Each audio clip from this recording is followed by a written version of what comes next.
अस्सलामुअलैकुम वरहमतुल्लाहि वबरकातुहू।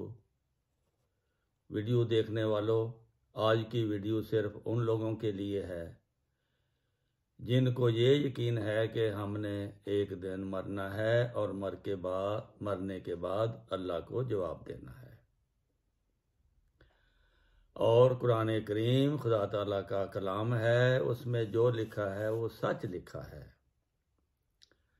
अब मेरा सवाल ये है कि कुरान करीम में तो ये भी लिखा है कि कोई अगर झूठा इल्हाम अल्लाह की तरफ मंसूब करके ये कहे कि मुझे अल्लाह ताला हर रोज़ इल्हाम करता है, मुझे वो बताता है, मुझसे वो बातें करता है, मुझे उसने ये बात बताई है, खुदा ने मुझे ये भी कहा है कि और मुझे अल्लाह ताला ने नबी का भी नाम दिया है कि मैं नबी अल्लाह हूँ। तो खुदा फरमाता है अगर कोई ये झूठ कहे तो मैं उसकी इशारा काट दूंगा। अब मिर्ज़ा गुलाम अहमद कादियानी ने 1882 से ये कहना शुरू किया था कि अल्लाह ताला मुझे इल्हाम करता है, वो रोज़ाना मुझे इल्हाम करता है, वो मुझे खुदा ताला वो इस तरह इल्हाम करता है और वो मुझे ये कहता है कि तू फिक्र ना कर, मैं तेरे साथ हूँ, ये लोग तेरा कुछ नहीं बिगाड़ सकते, मैं तेरी तबलीग को ज़मीन के किनारों तक पहुँचाऊँगा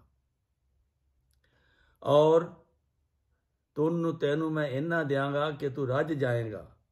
पंजाबी च भी इल्हाम हुए, उर्दू में भी इल्हाम हुए हैं, अरबी में भी इल्हाम हुए हैं, अंग्रेजी में भी इल्हाम हुए हैं, क्योंकि अल्लाह ताला तो सारी ज़बानें जानता है। तो ये भी कहा है कि तेरे मानने वालों को मैं इतनी बरकत दूंगा कि वो भी उनके अमवाल में और उनके नफूस में मैं इतनी बरकत दूंगा कि उनको भी दुनिया भी मिलेगी और दीन भी मिलेगा। लेकिन तेरे दुश्मन नाकाम नामराद होंगे।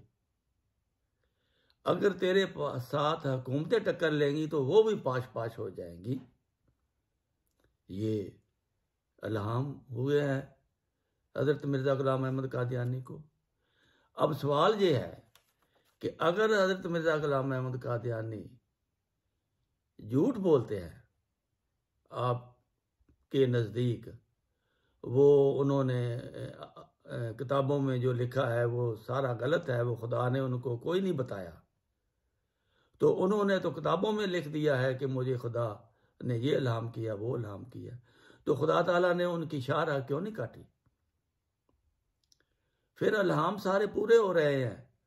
एक इल्हाम था मैं तेरी तबलीग को ज़मीन के किनारों तक पहुँचाऊँगा, तो आज हम देख रहे हैं कि ये अहमदिया जमात दुनिया के किनारों तक फैल गई है।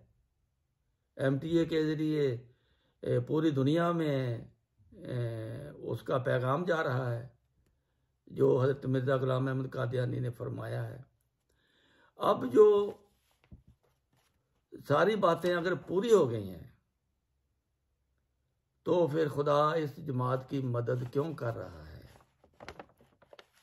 और खुदा ताला ने उसको तो इतनी लंबी उम्र दी, 1882 से 2008 तक वो जिंदा रहा और मौलवी सिर्फ फतवे देते रहे। तो फिर मरने के बाद अगर आपको पूछा गया, आपने तो कहना है कि मिर्ज़ा साहब आए थे वो तो झूठे थे, लेकिन जब अहमदिया जमात वालों ने कहना है जी खुदाया अब तूने इमाम भेजा था, हमने मान लिया। आप बताएं मरने के बाद आप खुदा को क्या जवाब दोगे? आपके पास कोई जवाब नहीं होगा। इसलिए बेहतर है कि इस पर गौर करें और ये खुदा की तरफ से सिलसिला है, इसकी बैत में आ जाएं अगर आपको इस दुनिया में भी सुकून चाहिए और अगली दुनिया में भी सुकून चाहिए। ये दुनिया आर्जी है, ख़त्म होने वाली है, और हर बंदे ने मरकर अपने खुदा को जवाब देना है। सच कौन है, झूठ कौन है। तो 135 सालों से तो खुदा ने उनको कुछ नहीं कहा, बल्कि उनकी मदद करता रहा है, उनको बढ़ाता रहा है। तो फिर सच्चा कौन हुआ, इस पे जरा गौर करें। सच को मानने में ही बेहतरी है, क्यों कि मौत बड़ी करीब है। आजकल तो बहुत ही करीब हो गई है, अगर एक जंग लगी तो सब कुछ खत्म हो जाएगा।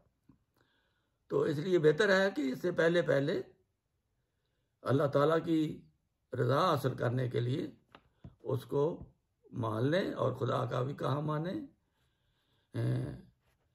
आप ये भी वहाँ कह सकते हैं कि हमने तो मान लिया था, हमें क्या पता वो झूठा है सच्चा है, आपने उसको कुछ नहीं कहा, आपने उसको मदद की, उसकी तरक्की की, वो तरक्की करता रहा, तो हमने उसको मान लिया। आपके लिए ये बड़ा सुनहरी मौका है। अल्लाह ताला आपको हकीकत को समझने की तौफीक अता फरमाए।